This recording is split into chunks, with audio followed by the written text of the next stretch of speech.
Welcome to new blog. এখন চালা হচ্ছে FZ V3। এই পর্যন্ত আমি দুইটা খারাপ জিনিস আমার চোখে পড়লো। তো প্রথম হচ্ছে যে একটা V3 অর্থাৎ ভার্সন 3 থার্ড জেনারেশনের একটা বাইকে এটা গিয়ার ইন্ডিকেটর নাই। তো এই জিনিসটা আসলে কি বলবো, দুঃখজনক। গিয়ার ইন্ডিকেটরটা অবশ্যই থাকা দরকার, কারণ এটা ড্রাইভারের খুবই প্রয়োজনীয় একটা টুলস, যেটা মিটারে না থাকলে অনেক সময় সমস্যা হয়। অনেক সময় বলতে সব সময় সমস্যা হয়।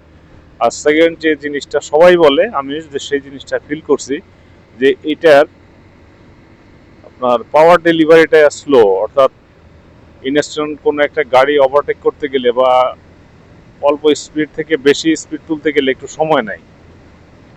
তো এই পাওয়ার ডেলিভারিটা একটু স্লো, যেটা আমার হাঙ্কের তুলনায় বেশ ভালো স্লো। তো এই জায়গাটা একটু দুর্বলতা আছে। যদি রানিংয়ে গাড়ি থাকে তাহলে আপনার ওভারটেক করতে কোনো সমস্যা হয় না, ইজিলি বের হয়ে যাওয়া যায়, সে গাড়ি যত স্পিডেই থাকুক। কিন্তু যদি গাড়ি ব্রেক করা লাগে, যে ব্রেক করা হয় অথবা স্পিড 40 আছে, আমাকে ইনস্ট্যান্ট রেখে 70 বা 80-তে নিতে হবে, সেই ক্ষেত্রে হচ্ছে যে রেডি পিক আপটা স্লো, রেডি পিক আপটা ওইভাবে সাপোর্ট দেয় না। আর এছাড়া ব্রেকিং যথেষ্ট ভালো, সিটিং পজিশন অসাধারণ।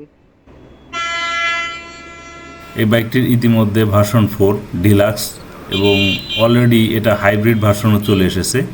যদিও সবগুলো বাইকের ইঞ্জিন সেম, অর্থাৎ এই সমস্যাটা সবগুলো বাইকে রয়েছে FZ সিরিজের। তারপরেও এই বাইকটি কিন্তু বাংলাদেশের মার্কেট কাঁপিয়ে চলেছে। এটি বর্তমানে 150cc বাইকের মধ্যে লিডিং পজিশনে রয়েছে।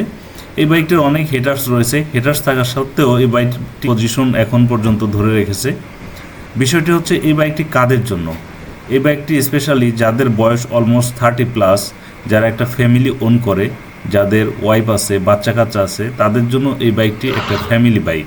কারণ তারা যে পিছনে ওয়াইফ নিয়ে বা বাচ্চা নিয়ে খুব কমফোর্টলি যেন রান করা যায় সেই বিষয়টা চিন্তা করে।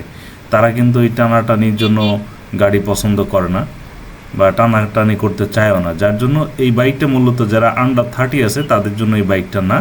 এই বাইকটা স্পেশালি হচ্ছে একটা ভদ্রলোকের বাইক এবং এটা মিডল এজের যে পার্সন রয়েছে তাদের জন্য এই বাইকটা উপযুক্ত। তো বন্ধুরা, যারা এই বাইকটা হেটার্স রয়েছেন সেই সম্পর্কে আমি ক্লিয়ার করলাম। আসলে যারা আন্ডার 30 এইজের আপনারা রয়েছেন তাদের জন্য এই বাইকটি না।